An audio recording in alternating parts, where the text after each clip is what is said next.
আমি মুজিবুর রহমান বাবুল, সবাই আমাকে জামাই বাবুল নামে চিনে।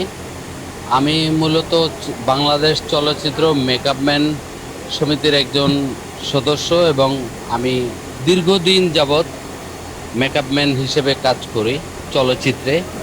প্রায় 40 বছর হয়েছে। তো এখন বর্তমানে চলচ্চিত্রের অবস্থা তেমন ভালো না, চলচ্চিত্র নাই বললেই চলে। তো সেই কারণে আমার মিডিয়াতে বা ইউটিউবের নাটক এগুলোতে কাজ করা হয়। তো একটি কাজ করতে আমি কোটালীপাড়া যাই। সেখানে পরিচালক আকাশ রঞ্জনদার জন্মদিন ছিল। জন্মদিনে আমরা সবাই কেক কাটি। কেক কাটার পরে আমরা একটু হাসি ঠাট্টা গান বাজনা বাজাই।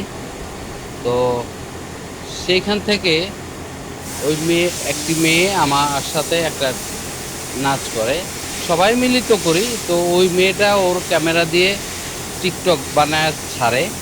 তো সেই টিকটক থেকে একটু ফুটেজ নিয়ে এডিপি বাংলা এই চ্যানেলটা ফেসবুকে জামাত নেতা, উপজেলা জামাত নেতা তরুণীর সাথে কট, এইটা দিয়ে আমাকে একটা ভিডিও আপলোড দিছে।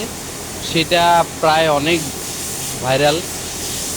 তো আমার কথা হচ্ছে যে আপনারা যেটা সত্য সেইটাই আপনারা প্রচার করেন। আসলে মিথ্যা প্রচার করে একটা মানুষের জীবনকে কেন ধ্বংস করছেন বা সমাজে মানুষটাকে কেন ছোট করছেন? এতে আমার পরিবারের কাছে, আমার কর্মী ভাইদের সামনে আমাকে ছোট করছেন, আমার আত্মীয় স্বজনের কাছে, এবং আমার কাজেও ব্যাঘাত ঘটছে।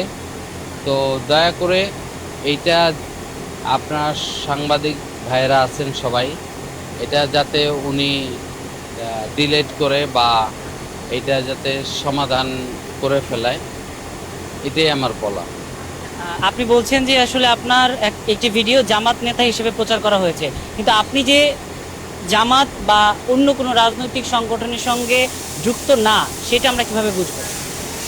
সেটা আপনি আমার চলচ্চিত্র মেকআপম্যান সমিতি আছে, সমিতির মাধ্যমে জানতে পারেন। আমি যে এলাকায় থাকি সেখানেও জানতে পারেন। আমি কোনো রাজনৈতিক দলই করি না। হয়তো আমার কোনো দল পছন্দ থাকতেই পারে, আমি এক দলকে ভোট দেই, সেটা আমার ব্যক্তিগত ব্যাপার। আমি কোনো রাজনৈতিক দলই করি না।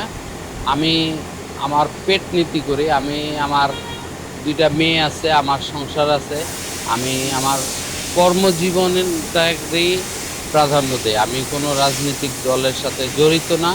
এখনও বলছি আর ভবিষ্যতেও বলবো, আমি কোনো রাজনৈতিক দলই করি না।